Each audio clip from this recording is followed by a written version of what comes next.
Hello and welcome to the Wet Palate Podcast, episode 51. I am your host, Brenda Popritkin. Today's Cubanism will be on full speed ahead. You have been warned, and I'm drinking a cortadito, so you know how that's going to go.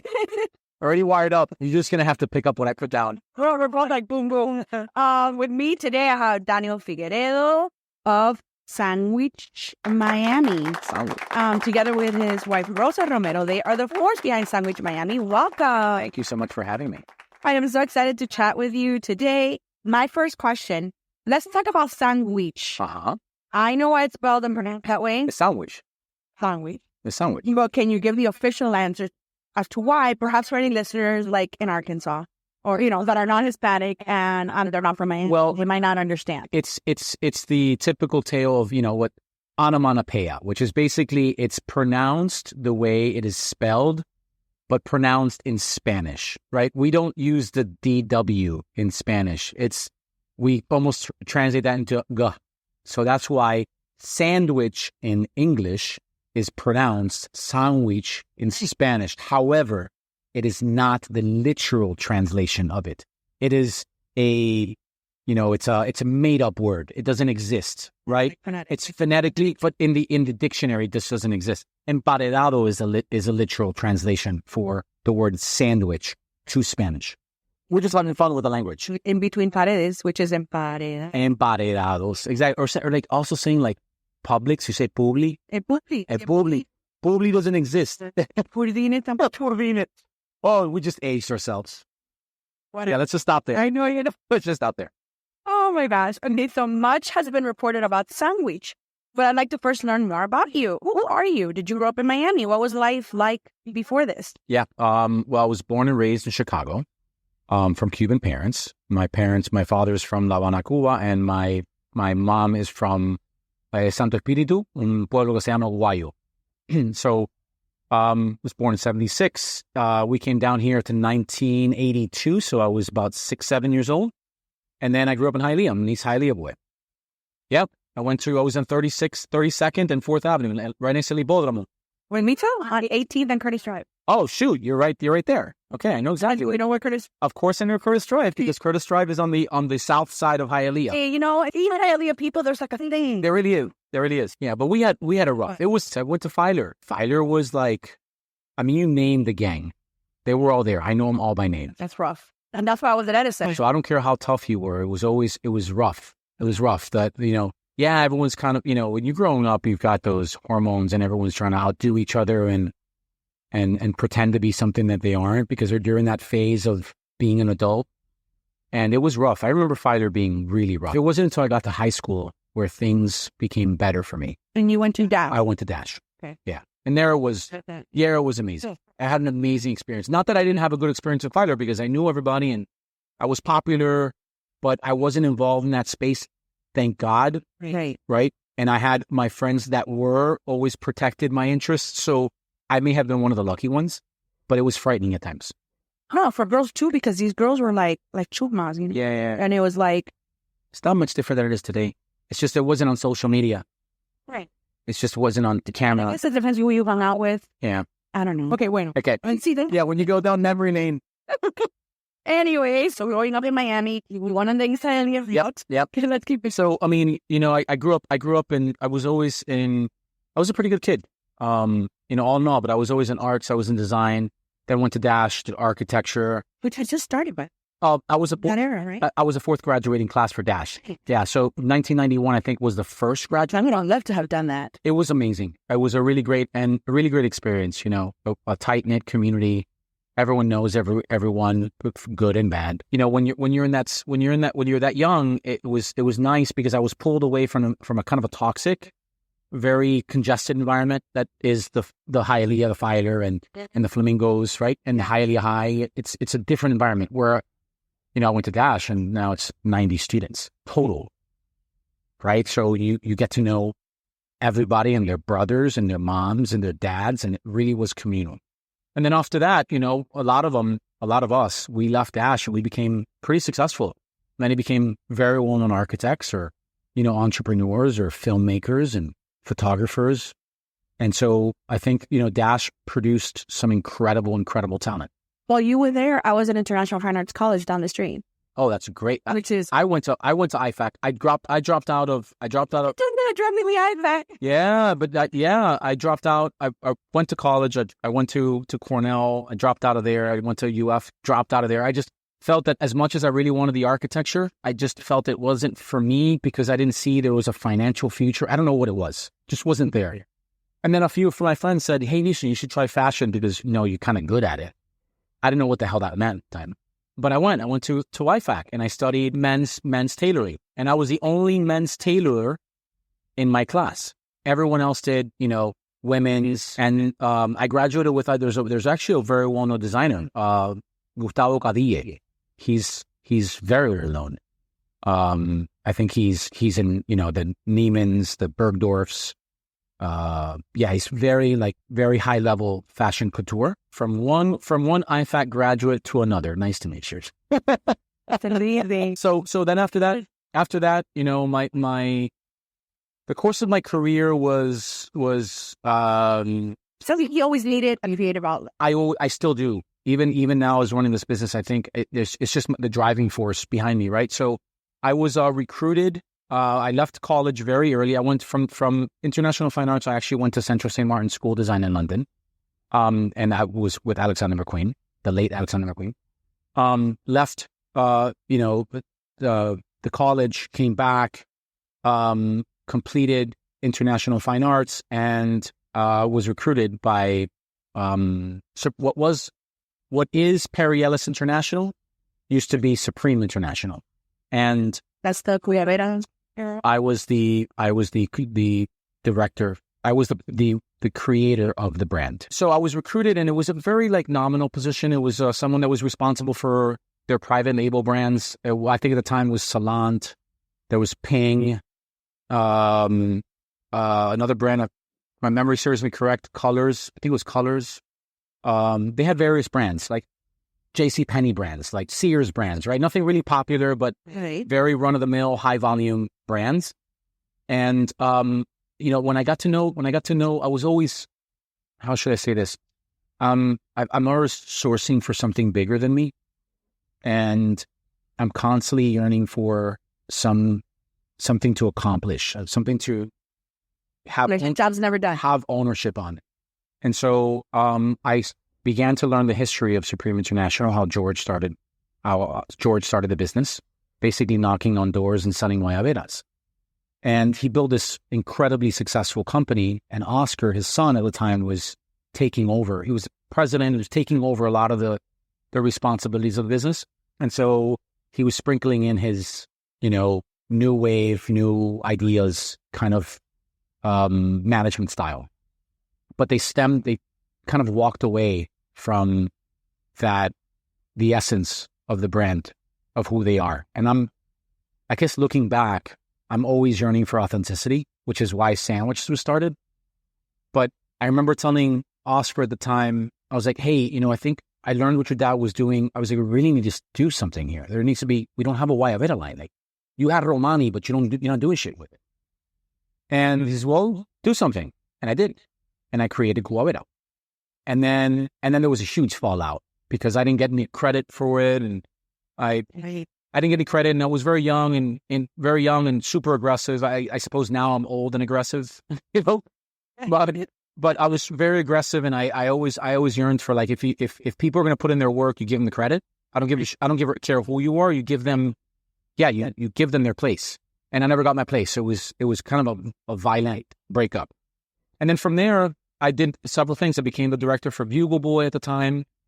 I did, some side jobs where I was working and doing a lot of print work. So a lot of the prints that you have on your shirt, I would design the prints, and I got heavy into textiles.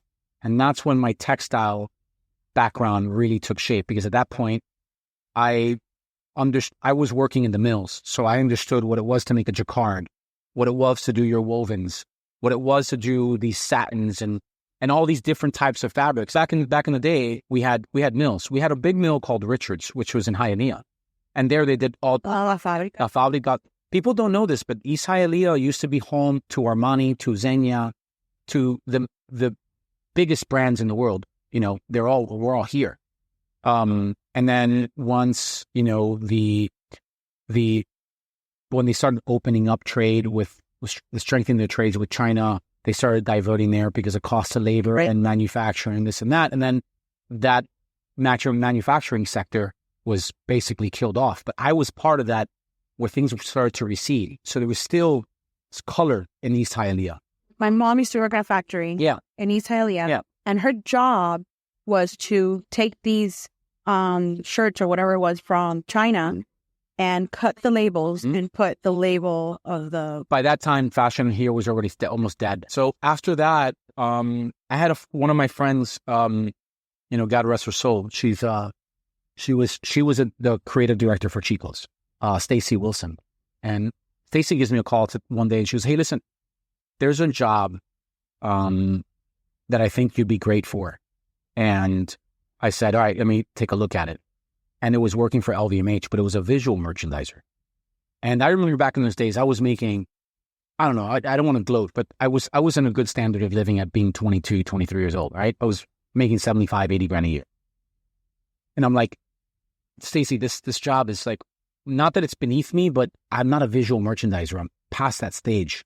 And I remember her telling me, Danny, this is great for you. I really feel you should look into it. And I'm like, all right, Stacey, fine, I'll go check it out. And I did. And so I had an interview. I'll never forget having the interview with, Felipe Aluad, who was the president of the Tag Heuer division at that time, distribution for the watches and jewelry for Louis Vuitton in the Caribbean, Latin America. And he gave me some stupid offer. It was like $30,000 a year. And I looked at him and was like, dude, I'm not taking $30,000 a year, but here's what.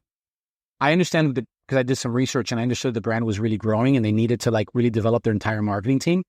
I was like, I think it was like 90 days. If 90 days, I'm not able to turn around your business, then I'm fired. But in 90 days, if I can turn around your business, then you give me a promotion to go to New York and head the construction division. That's exactly what happened. I was able to pretty much almost quadruple the business because the visual merchandising side of it required that we were given a budget. And that budget was to kind of elevate the visibility of Tag Heuer at the time in multiple regions across the Caribbean and Latin America. And I was able to do it through a kind of a co-op partnership where the retailer was able to also make like an equity investment into that. So it allowed me to amplify my budget. But to give you an idea, like if I had $100,000 and I went to the retailer and said, I'm going to invest $20,000, but I need you to invest another $20,000 and I'm going to do A, B, and C for you. Then it worked because now I took $100,000 and I made it into $400,000. So now I had a real deep-seated partner that was looking after the brand and allowed me to open up my budget. And when that happened, in 90 days, I was already promoted. So I moved to New York and I became the trade marketing director for Tag Heuer, along with another person who's still there, Stephen.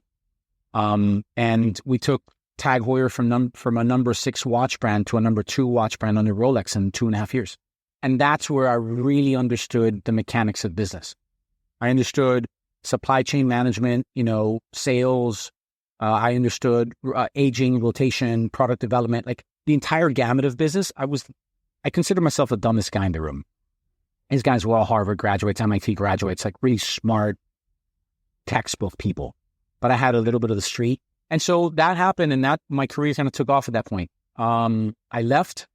Once you incorporate, unless you don't become you're in the C-suite, right? What winds up happening, you kind of fall off, and you have to keep chasing it. So I hit a glass ceiling. I was going to be the vice president, the president at that point. I didn't have the notches in the belt, so to speak, and I wasn't part of the clique. I'm not French, right? So go on. And so already there's kind of like this, I don't know. So I left and I started my own fashion brand, and it was called Fig. And I became the 3rd largest neckwear vendor for Nordstrom in a year and a half. So I went from 4 stores to 150 locations. At that point, I had a factory in Como, so I lived part-time in Como, in Italy.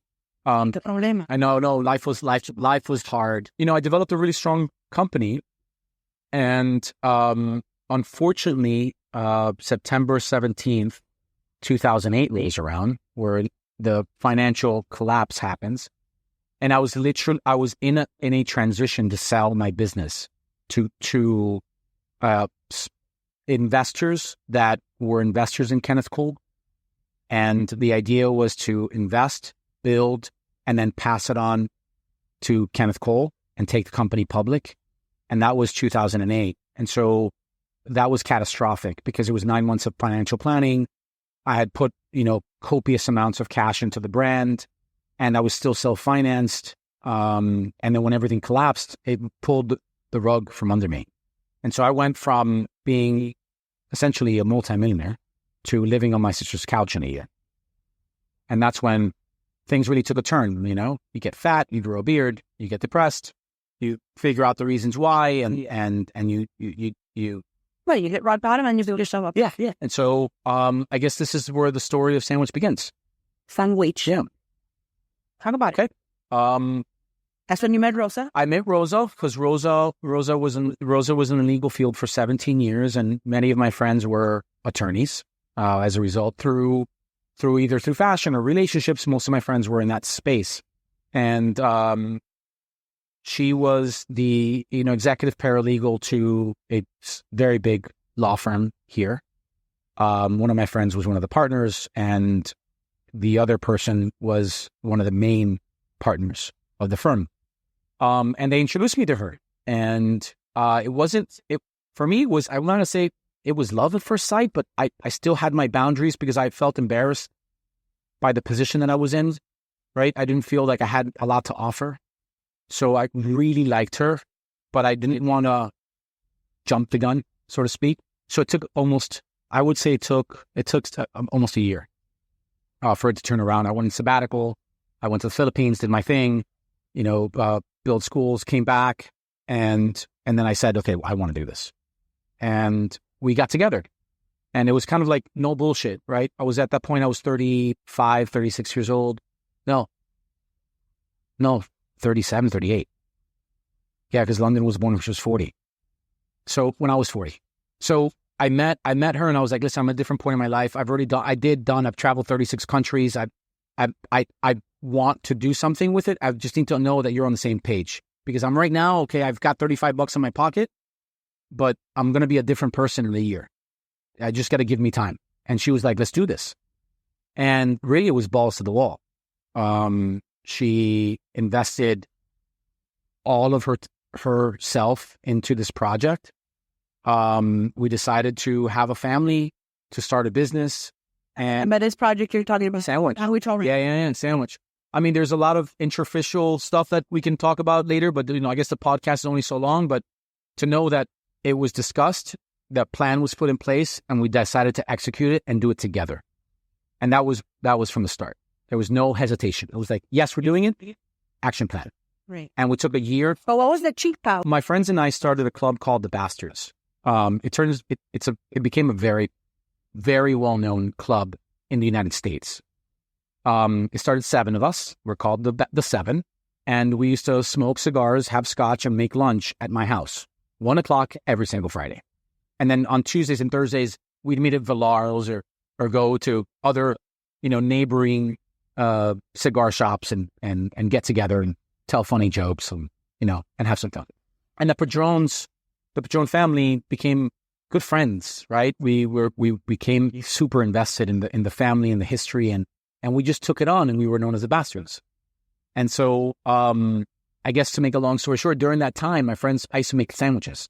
My friends would tell me, dude, you really need to open up a sandwich shop. And then my response was pretty much the same. I was like, guys, listen, it's Friday. It's 1:00. We're having cigars. We're having really good drinks. I'm making you sandwiches. Why would I want to get into the restaurant business? Well, but I have this like crazy, sick fascination with like vision and building out a really good idea. I'm not the guy that talks about a good idea. I'm the guy that implements the idea. If it's good enough, I will do something about it. Right? So I've never been that talker. Give it to me, I try it. And I've done a million things and I've fallen flat on my face, but I've learned something from it. So those failure points have allowed me to understand how to pivot and understand, markets and dollars and during my travels, and I traveled anywhere between 200 to 300 days a year. I was on a plane and I was building out this business plan, and I called it Meltwich. So I trademarked it. I built a whole menu. I mean, P&Ls, balance sheets, like I did the whole thing. And what I basically did, I put it in a folder and I put it away.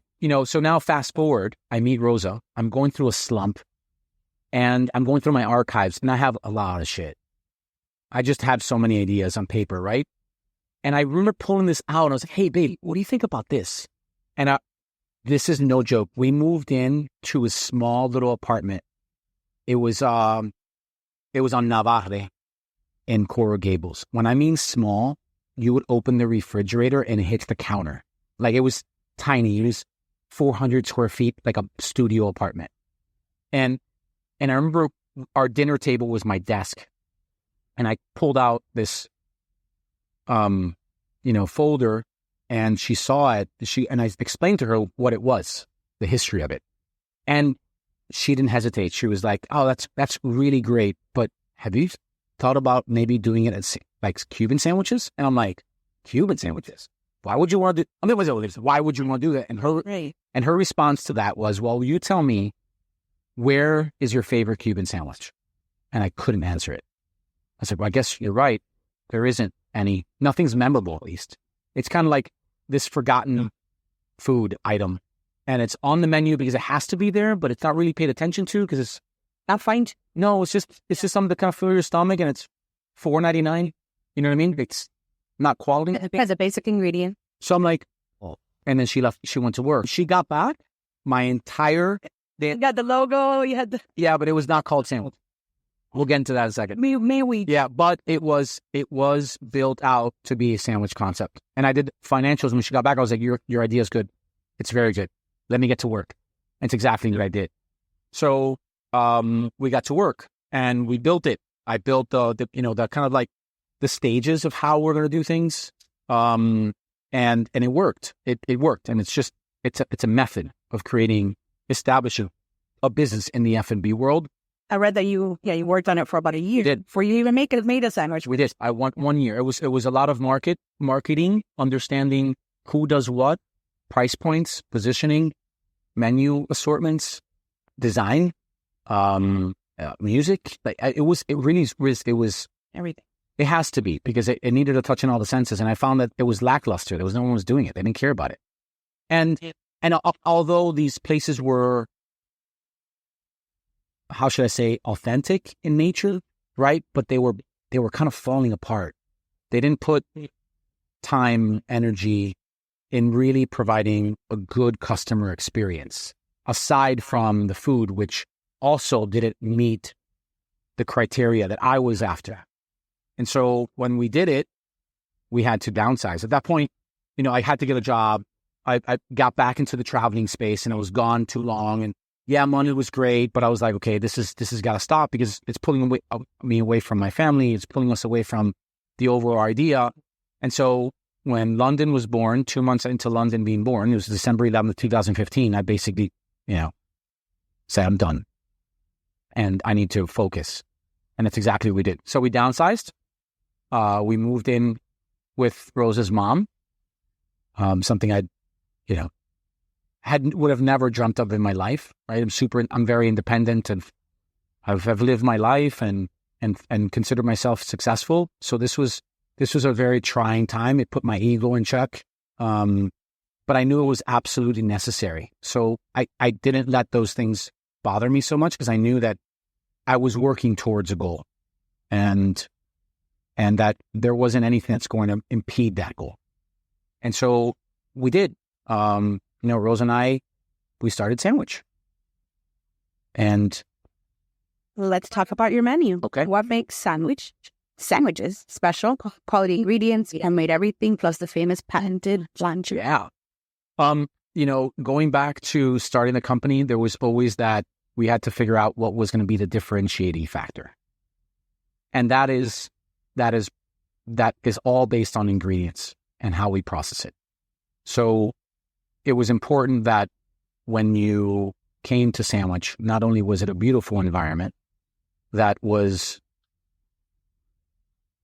100% authentic in nature. like we are Cubano, that it exuded that essence, but that the sandwiches really stood apart. And the only way you could do that is by making the ingredients.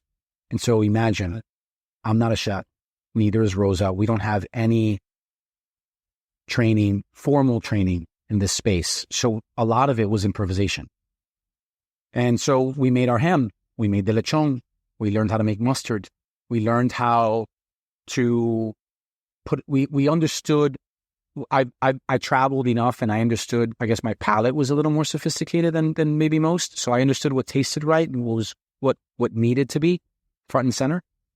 And so we focused on that. We really focused on establishing the brand at the expense of homemade, natural, artisanal production of food.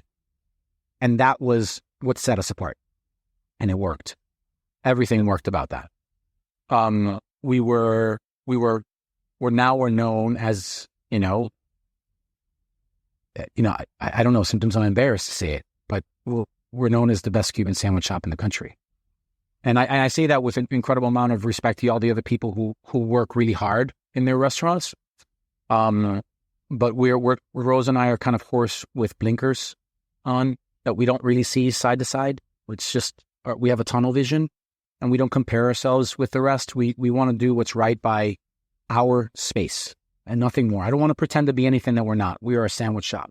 And also something I think what's important to note, that you haven't overextended yourself with 20 sandwiches, 40 sandwiches. Like you're saying, this is what we do, right? What we've fine-tuned and what we did, kept it niche. You haven't, done like a peanut butter, you've really said, this is what we're offering. And it's a handful. It's not like this huge menu. And that goes back to like my training within, corporate America, understanding your audience, understanding the psychological impact of having too many choices, the psychological impact of having a picture to an item, the psychological impact of having a price to an item, and the combination of those three. So, when I developed the brand, I had to, I shouldn't say argue the fact, but I definitely had to prove that what I did would also work in the food space. If you go to Sandwich today, prices are not on the menu. They never have been. Because I always felt if you're going to go there and you try my sandwich, price is never an issue anymore.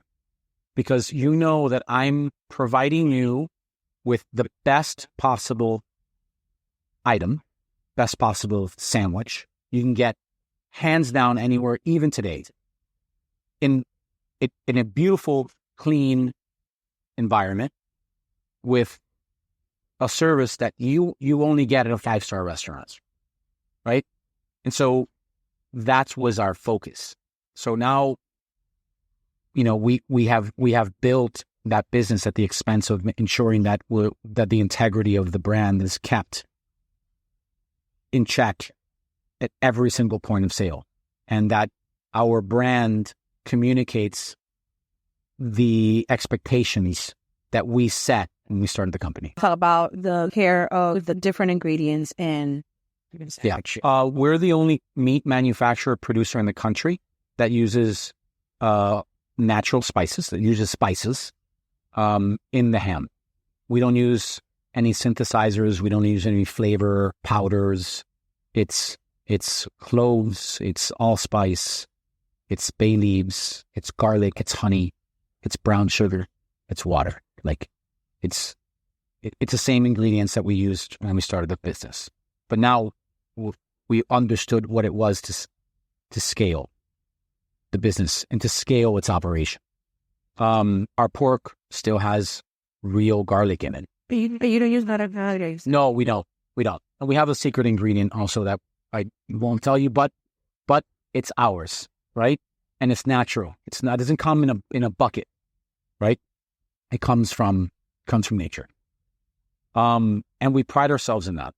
So understanding what it was going to take to get us to where we are today to scale the business and maintain the integrity of our beginning was a primal focus for us and still is today. Now, La Plancha was born. That wasn't part of the plan, right? Neither, honestly. It makes all the difference. It just wouldn't be the same. It isn't. I mean, let's talk about the plancha as we know the plancha to be, right? The plancha is a very simple piece of equipment. It's got two hot plates. They're either aluminum or they're cast iron, right? You put the bread on the bottom plate, and then you have one that's on a hinge, and you press it, and you hold it, or the weight of the cast iron presses a sandwich, and you take it out when it's done. That's how we started the business. But little did I know that was going to be a problem, because when we started gaining a lot of popularity, those pieces of equipment just couldn't support the demand. And so there was a lot of tension in the sandwich making department. So I had to retire myself from that station and start to devote time to process engineer the entire company. So I spent 3 years. I mean, right now you're in our commissary, right? And you can see the factory behind us. It's privileged. This is a safety room now, right? I have to sign an NDA before I leave. But you can see this is 3 years of work. Fascinating. It's 3 years of work, and I think we've been able to obtain a degree of success that most people in my space have never realized. But that was at the expense of sheer grit and understanding process. And that also comes from, decades of having working in corporate, understanding production, understanding what's needed, right? Yes, I'm not a mechanical engineer, but I understand process engineering. And I understand what it is to develop product development. I understand what it is to take something from its inception to the final stages of completion. And that's 25 years of experience. So I spent 3 years doing nothing but process engineering the entire company. So La Plancha, that you know of today, is born out of necessity, because the presses that we have right now in Calle just can't support more than 16 sandwiches every 6-7 minutes. You can't mathematically provide a perfectly pressed sandwich any faster than that. What winds up happening is that this one I saw is huge. Yeah, this one does 250 sandwiches an hour.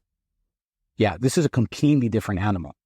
So you manufacture in the United States? Yes, one of my best friends is the industrial and mechanical engineer behind it. I'm the designer behind it. He's the mechanical guy, that's kind of helped me assemble the vision. And we worked intimately together. So it's been a lot of that machine that you see here, that's 3 years old already. So that's kind of like, the first of its kind. It's the one we've tinkered with, we've probed, we've changed, we've manipulated. Like that's the one that's the Frankenstein. And from that, the real ones the ones that you find in Coral Gables are the ones that we're rolling out in the future. Any plans to go a board foreman route and manufacture those for public sale? No. I think most importantly, that's really meant to help us. And that is what's going to help us scale the business. So now that I've taken, all this time to kind of like prepare ourselves for this, now is the moment that I feel that we could really scale the company and introduce sandwich to, different markets. And if we do that strategically and do that with a lot of thought and temperance, I feel we can be the fastest growing QSR brand in recent history. That's how strongly I feel about what we've been able to do. Because now not only do we understand the manufacturing process, like I can manufacture thousands of pounds. Right now we produce 1,500 pounds in 15 minutes, roughly. So I could take it to 15,000 pounds and it would make no difference because the mechanical nature or the processing engineering has already been done. We understand how to scale it. And then on the front end, where we assemble the sandwiches, that too has already been engineered. Everything down to the refrigeration, the press.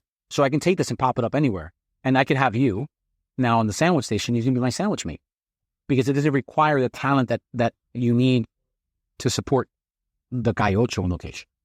So now you decompress the company a little bit. You don't have to rely so much on talent. So it helps with that scalability. Tell me, just going back, because you had told me off my about the hand cut turkey and the ham process. The ham and lechon we produce now, like every single week, I think combined anywhere between 2,000 to 2,500 pounds between the ham and the lechon, and that is injected. Those are injected products. Those require a brine. That a brine is emulsified. It's injected into the ham or it's injected into the lechon. That's what you see behind us. The other, which is the beef and the turkey, that is the turkey is a turkey breast.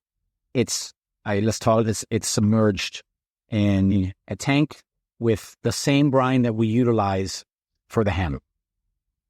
Once that product is complete, we take it out, we cook it. We cook it to its temperature, and when it's done, the turkey is still today hand sliced. It's a hand slicer. The ham and the lechon are not. We have this massive slicer that slices, I think it's like 300 slices to 200 slices a minute. So it goes on a conveyor, it slices it, puts it on the conveyor. We portion it and we pack it. We kind of cryovac it, and that portion then goes to the stores.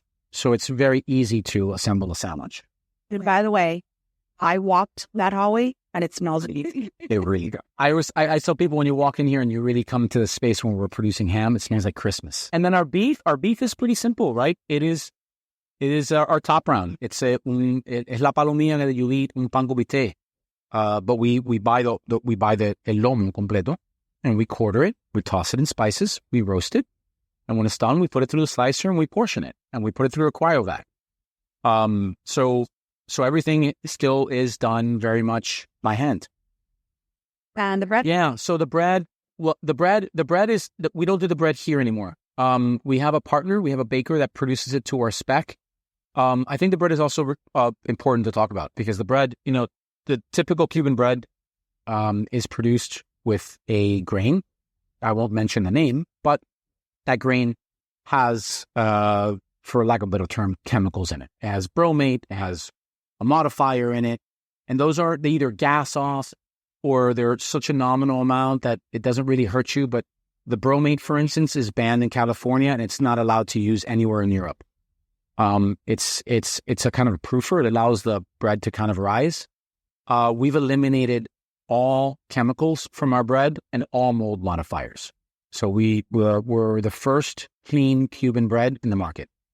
So I take a lot of pride in that, because it was important that we work towards our mission, which was to provide the freshest, healthiest ingredients in a Cuban sandwich as possible. And our weakest link at the time was the bread. Are you using lard? I know you're topping it with... We are. The lard is... So what we do is up here, to kind of like switch gears, when we do the ham, we denude it. So the ham comes with a fat cap. It's usually like a 1/4 inch or 1/2 inch fat cap. And we have what's called a blecher, and we remove it. We remove it and we store it. We put it away, and then we put it in the steam kettle. And we'll reduce it until we're able to take los chicharrones out.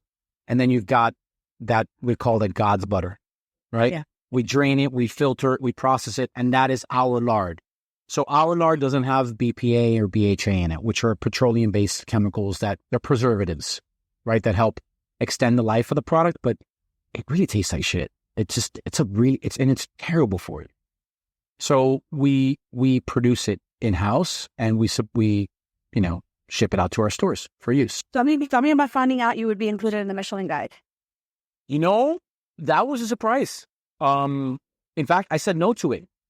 Yep, I know. I'm embarrassed by it, well, because we got to a point where we felt we were just giving out too much product, and we got the invitation to serve the mission. We didn't get the invitation. We had no idea. And why would I even think that? I'm a Cuban. You have to understand, we weren't Cuban. No. For me, it was like... I mean, I saw you guys there. I was like, what? Yeah, no. I was like, no, I'm not doing it. Like, I'm not a Michelin restaurant. I don't...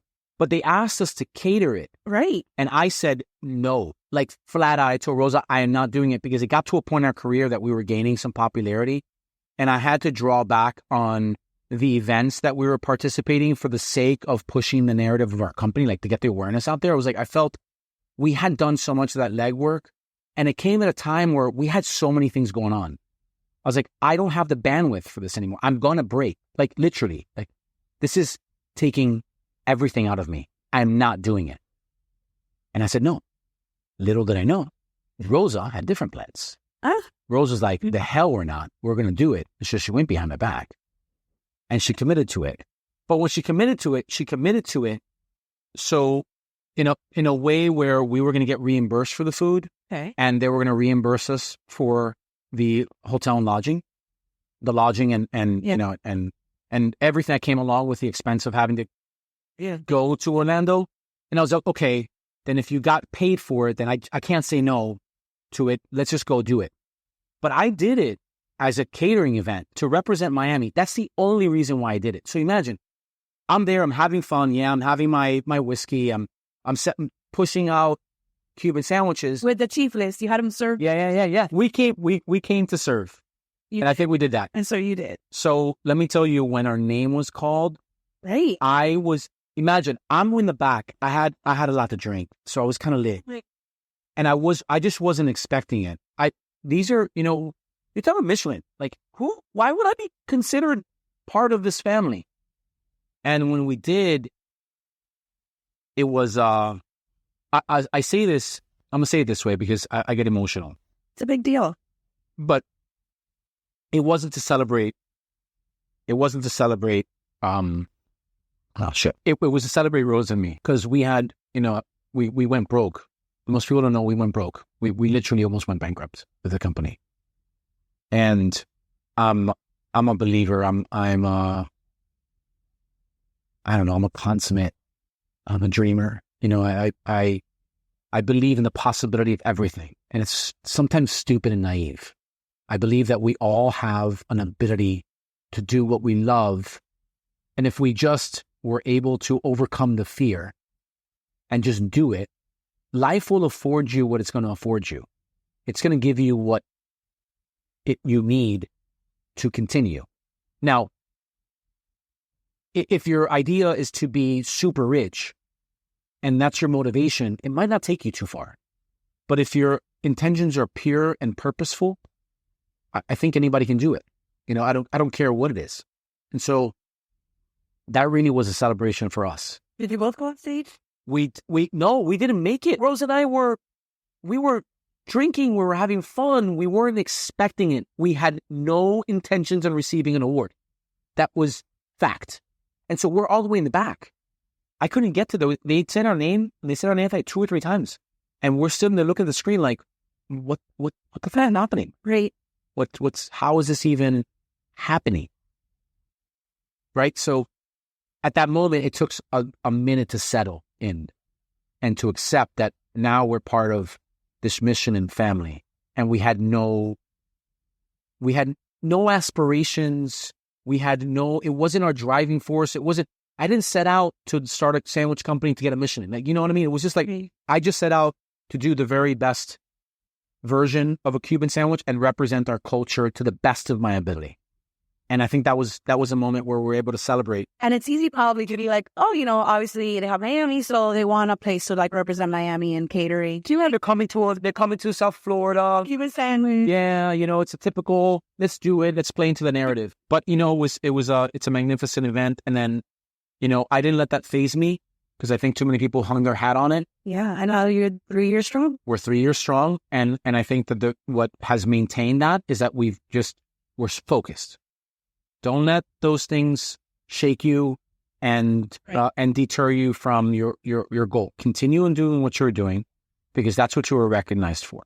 Don't let that get out of control. Right. Because it can. Sure. I mean, people get tattoos of the Michelin on their bodies. And I'm like, I didn't want to become too much of an extremist in that realm. I was like, if we're recognized, we're recognized. And if we're not, we're not. I'm still doing what I'm doing. And I guess this goes back to having the blinkers on where you can't see right or left. I can only see forward. And on the heels of that, you now have 4 locations. One recently opened last week. Yes. Tell me about them. So Coral Gables and Bayside are brand new stores. Coral Gables opened up with a bang. June 6th, we had our grand opening party. We had pretty much 500 people show up. Huge concert.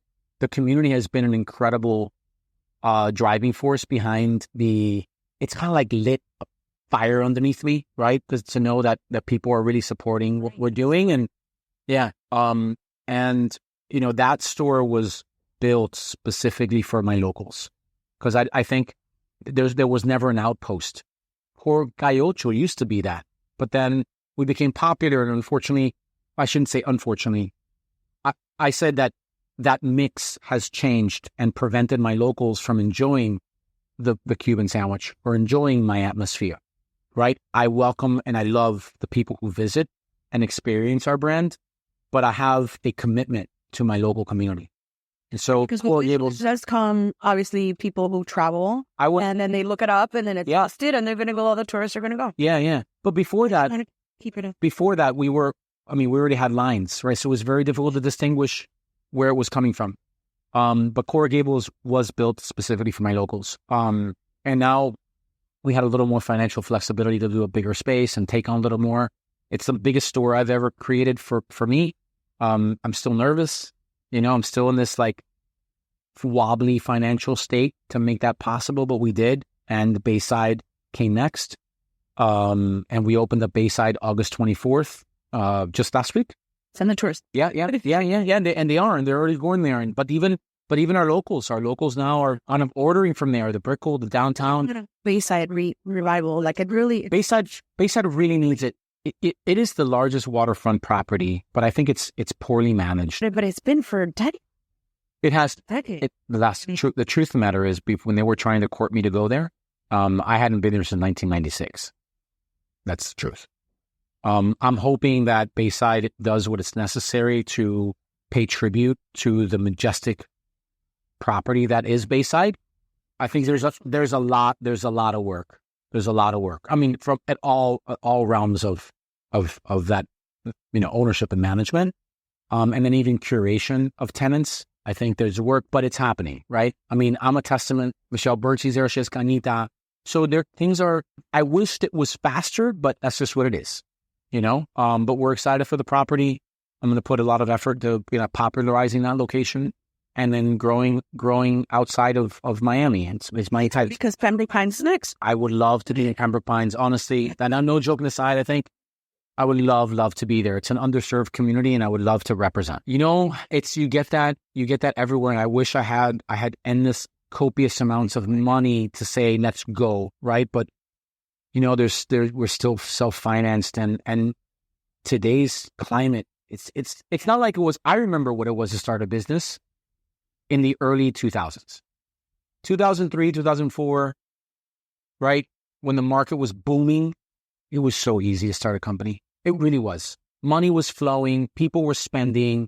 You could, and then the market. You have to remember, iPhones weren't even in existence at that point. Right? Let's not age ourselves again. But you can see that the landscape was different. Now there's a lot of congestion. There's a lot of noise. And you have to have the right product, the right financial backing, the right strategy. So the same effort that takes me to do something now, back then was so much easier. Next year's the Big Ten. Any special celebration plans? We haven't gone there yet. I want to keep that in my pocket. Okay. Yeah. I think it's a big deal for us when we establish the company. So we have the establishment. We have a saying that says soñado en 2015, establecido en 2017. So what that means is, we started the company, the idea of incorporating and beginning to till the land, right? So it's important to celebrate both of those moments, the idea of dreaming it 10 years ago, and then the realization of the brand. So I think we're going to have 2 anniversaries. It's going to be fun. Okay. Yeah. When you aren't eating sandwiches y croquetas, what does late night dinner look for you? Both. Any favorite Miami places? So I'm a creature of habit, and some people are going to hate me for this. Rose and I, we really enjoy our steak dinners. She likes her dirty martinis. I'm a Manhattan old-fashioned guy. I'm still meat and potatoes, right? But consistency and environment are still the reason why we choose these two places. And trust me, if you ever wanted to kill me, you can always find me there. Oh, God. Tell me about these steak. Oh, no, my God. No, we're usually in Hillstones or Bourbon Steakhouse. Okay. Well, I'm a big bourbon fan. I love Michael Manna and his place. General manager has been there for 15 years. Like it doesn't get any more consistent than that, right? There's, you can debate food, and I can't debate what you like, and you can't debate what I like, right? But we can have a solid conversation on consistency, and we can have a solid conversation on what makes you feel good. And honestly, But they're service. Bourbon Steakhouse, you walk in there like, hey, Danny, good to see you again. Same table? Like, why would you want to go anywhere else? Okay. Opinion on the origin of the Cuban sandwich debate, Key West, Tampa, and Miami. What's your question? Opinion. Oh, my opinion. So I am I'm a proponent for community over competition. I don't get into the debate of who, what, when, where, and why. I think it's uncouth. I think it adds to the narrative and it stirs too much chaos and confusion. But I will say this. We are thoroughly educated in the origins of a Cuban sandwich. And for most people who don't understand where it came from, it does stem from Cuba. However, it's not known as a Cuban sandwich. Back in those days, and we're talking like 1900s, like the turn of the century, it was an emparedado, and emparedados and bocaditos. And those sandwiches were pressed, but not the press that you think of today. They were pressed as just a simple device that would kind of flatten the sandwich. And at that time, it was anything that was on the market. Seriously, anything from foie gras to turkey to beef to, at times, fish, whatever it was to make a sandwich. And so what winds up happening is that now this idea of this nicely cut, pressed ware, emparedado, is exported from an island that was flourishing with riches, right? It was the Atlantic of the seas. It was dominated by the English and the French and the Spanish and the Italians, and there was gaming, there was agriculture, there was life on the island. And as people started to leave the island for business, because we're in New York, we're in Tampa, we're in Key West, we're in Cleveland, they took a little bit of their experiences with them. And one of them was the idea of a pressed sandwich. So the pressed emparedado was exported to three main cities: New York, Tampa, Key West, not even Miami at the time, because of just the economy. Tampa had a much bigger economy than Miami, and they exported cigars. So they had massive cigar factories there. And so there was a blend of the immigrants, los Cubanos, and the Spanish, Italianos, Germans. And that sandwich started to take a different shape. It became much more consistent in nature. It became much more consistent with the type of ingredients that were used, the way it was put together. And that happened at the expense of the Cuban demographic in New York, the influence, the multi-demographic of Tampa, and Key West. Miami kind of dovetailed into that narrative. But we're talking, right now, 70, 80 years ago, like as things started to really develop. So when I hear this argument, the Tampa started in Tampa, the Cuban started in Tampa. No, you're historically inaccurate. Like, let's stop the nonsense. Yes, I get it. You may have been the first to popularize it. I'll take it. And you add salami to it. I'll take it. Who am I to debate whether a Cuban... Let me tell you, I mean, people probably hate me for this, but it's not terrible. And to say that, you don't put it... No, it's what you do in Tampa. Accept it, embrace it. It is the Tampa Cuban. And to say it shouldn't belong there is also historically inaccurate.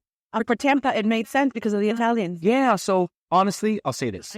Salami, no salami.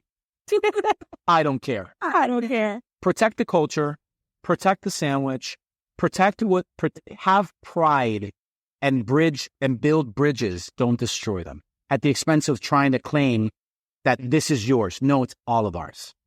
It's ours. It's just as much as Miami's, as it is New York's, as it is Tampa's, as it is Key West. So let's stop the nonsense. Let's just eat. Let's eat it. Let's just eat it. I'd say let's just eat it. Have a mojito. Have an espresso. Tell some funny jokes. Tell some funny papito jokes, and get over it. Look, it's not that serious.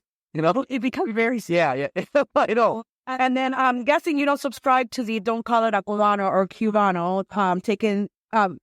You give it that your menu literally has it listed as a cubano. It's a cubano. What do you mean? What do you mean? So that's the other controversy, Which is what? Is don't call it a cubano, call it a Cuban sandwich or a sandwich cubano. Versus just cubano. I like her.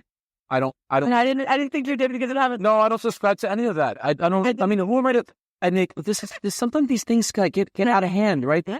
This cancel culture and people like they protect it. I'm like, there's nothing anywhere in the history books that says you can't. In fact, we should be calling it un emparedado. Your next project. Oof. Maybe el empanado. We can say. Okay, I'm trademark. I'm sending you. Done. What is my ultimate goal for sandwich, say 5-10 years down the line? I want to be the fastest growing Cuban sandwich QSR company in recent history, and I want to take the company public. I want to be able to share our culture in every corner of the United States, and I want to introduce people to what I feel is the most consistent Cuban sandwich on the market today. Okay, but I want to buy a planchita.